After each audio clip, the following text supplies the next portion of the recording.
Welcome to the installation guide for Fishbone Off-Road's Utility Vehicle Tie-Down Kit for Toyota's 2005 and newer Tacoma with front rails.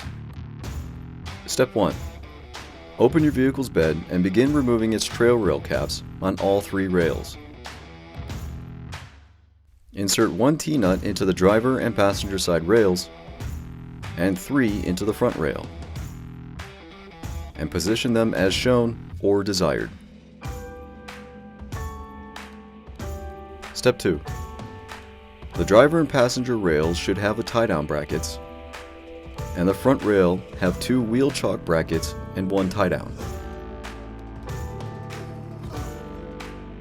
Begin securing the brackets as shown using the included hex bolts and washers with a 19mm socket and wrench.